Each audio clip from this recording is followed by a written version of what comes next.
किसी ने क्या खूब कहा है, अच्छे लोगों की ईश्वर परीक्षा बहुत लेता है लेकिन उनका साथ कभी नहीं छोड़ता, और बुरे लोगों को देता बहुत कुछ है लेकिन उनका साथ कभी नहीं देता।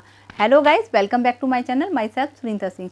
फ्रेंड्स, आज हम बात करते हैं एक भाई साहब की जिनकी सरकारी जॉब लगी थी, प्राइमरी स्कूल में अपॉइंट हुए थे। तो उनको गांव के पास ही, मतलब गांव में मिला था स्कूल, तो उन्होंने अपने गांव से कुछ हट के दूरी पर एक कस्बे में घर ले लिया था रहने के लिए। तो वो उसी कस्बे से गांव में डेली अप डाउन किया करते थे, तो रास्ते में आते जाते में उनको बहुत प्रॉब्लम हुआ करती थी, तो कन्वेंस बहुत ही मुश्किल से मिलता था। और ऐसा प्राइमरी स्कूल में आने जाने वाले सभी टीचर्स के साथ ये प्रॉब्लम लगी रहती है। तो जब भी वो जाया करते थे तो उनको कन्वेंस नहीं मिलता था, कभी कभी लिफ्ट लेनी पड़ती थी, और कभी कभी तो उनके साथ एक दो बार ऐसा हुआ कि उनको कभी कभी पैदल भी जाना पड़ गया। तो ये सारी प्रॉब्लम्स उनके साथ बार बार आ रही थी।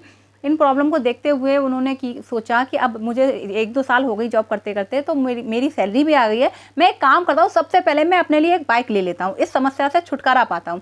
तो उन्होंने सबसे पहले एक बाइक ली, और वो अपने पुराने दिनों को बिल्कुल भी नहीं भूले थे।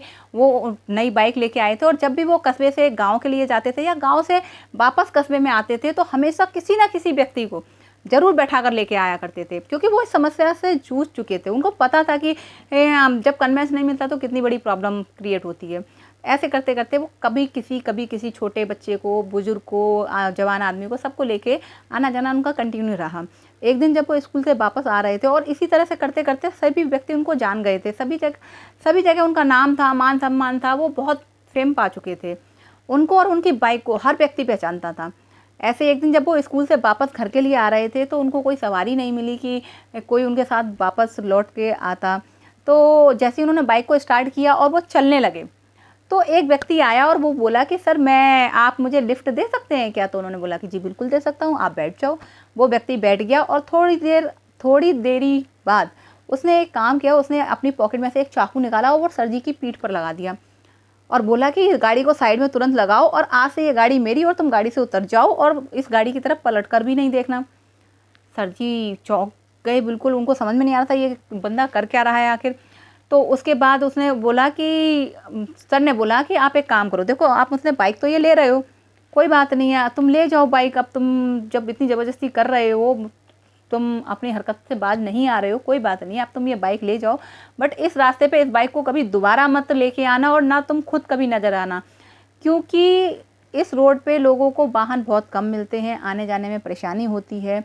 अब मेरे आने से थोड़ा लोगों के अंदर विश्वास पैदा हुआ है, एक दूसरे को लिफ्ट देना शुरू की है, तो तुम इसको ले जाओ, और किसी से ये मत कहना कि तुमने ये बाइक चोरी की है, लूटी है मुझसे, और मैं भी किसी को नहीं बताऊँगा कि मेरी बाइक चोरी हो गई है। तो इससे जो लोगों के अंदर विश्वास था वो ख़त्म हो जाएगा। तो वो चला जाता है, और सर जी भी अपने घर चले जाते हैं, दुखी होते हैं, परेशान होते हैं, हैरान होते हैं, भगवान जी को कोसने लगते हैं कि मैंने कभी किसी के साथ गलत नहीं किया, आज मेरे साथ गलत हो गया, मेरी बाइक चोरी हो गई और आपने कुछ भी नहीं किया, ऐसा ये सब वो भगवान जी को बोलता रहा। बोलने के बाद उसने सोचा कि अब मेरी बाइक तो चली गई, अब मैं क्या करूँ, बहुत दुखी था, परेशान था, वो रात में सो गया। जब सुबह हुई तो वो उन्होंने एक पेड़ से दातून ली, और वो अपना दातून करने लग गए, जो मॉर्निंग का रूटीन होता है वो अपना रूटीन करने लग गए। तो थोड़ी देर बाद जब वो अपना दातून कर रहे थे, उनकी नज़र अपनी बाइक पे पड़ी। उन्होंने देखा ये मेरी बाइक जो कल चोरी हो चुकी थी, वो आज मेरे सामने कैसे खड़ी है। अच्छा, जब वो बाइक के पास गए तो उनको एक चिट्ठी और मिली, उस बाइक पर एक चिट्ठी और चिपकी हुई थी। तो जैसे ही उन्होंने वो चिट्ठी निकाली और वो पढ़ने लग गए, तो उसमें लिखा था, और वो चिट्ठी उस चोर ने ही लिखी थी उनके लिए। उसने लिखा था कि सर जी, आपकी ये बाइक आपको मुबारक, ये बाइक ना, ये तूफान है। ऐसा लगता है जैसे किसी बहुत बड़ी बॉलीवुड पिक्चर का ये हीरो है चलता फिरता, जिसको हर व्यक्ति जानता है। जब मैं इसको पहले कबाड़ी वाले के पास लेके गया, तो कबाड़ी वाले ने मुझसे पूछा कि ये सर जी की बाइक तुम्हारे पास क्या कर रही है, तो मैं वहाँ से बहाना टाल के भागा। उसके बाद मुझे भूख लगी थी, मैं एक हलवाई के पास गया, उससे मैंने बोला कि भाई कुछ खाने को दे दे। उसने मुझसे उल्टा सवाल कर दिया कि ये सर जी की बाइक है, इसको तू क्या कर रहा है, और सर जी कहाँ हैं? तो मैंने उसको जवाब दिया कि सर जी का मैं रिश्तेदार हूँ, उन्होंने मुझसे कुछ सामान मंगवाया था राशन का, तो मैं वो लेने के लिए आया था। मैं वहाँ से जान बचा के जैसे तैसे भागा, तब तक नाके पे मुझे पुलिस वालों ने पकड़ लिया कि भाई ये सर जी की बाइक है, और सर जी कहाँ है, ये कहाँ बाइक लेके जा रहा है भाई। मैं वहाँ से बच के भागा, और मैं ये बात समझ गया अच्छे से कि आपकी बाइक ले जाके मैं कहीं पर भी इसको चला नहीं सकता, कुछ नहीं कर सकता। तो सर जी ये बाइक ना है, ये तूफान है, ऐसा लगता है जैसे किसी बहुत बड़े बॉलीवुड पिक्चर का हीरो हो ये। तो उसने ये बाइक सर जी को वापस कर दी और सर जी वो चिट्ठी पढ़ते पढ़ते बहुत ज़्यादा मुस्कुरा रहे थे, हंस रहे थे, उनको वो बहुत ठहाके लगा के हंसने लगे।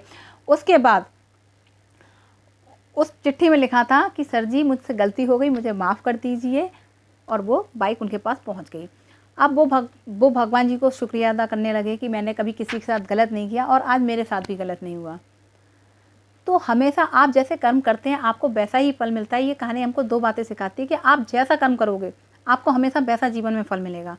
और दूसरी बात, हमेशा उस ईश्वर पे विश्वास रखो कि आपके साथ कभी गलत नहीं होने देगा। तो फ्रेंड्स, अगर वीडियो अच्छा लगा हो तो चैनल को लाइक, सब्सक्राइब एंड शेयर ज़रूर करिए, और बिना सब्सक्राइब किए बिना शेयर किए बिना प्लीज़ मत जाइएगा। तो मिलते हैं नेक्स्ट वीडियो में, तब तक के लिए थैंक यू सो मच।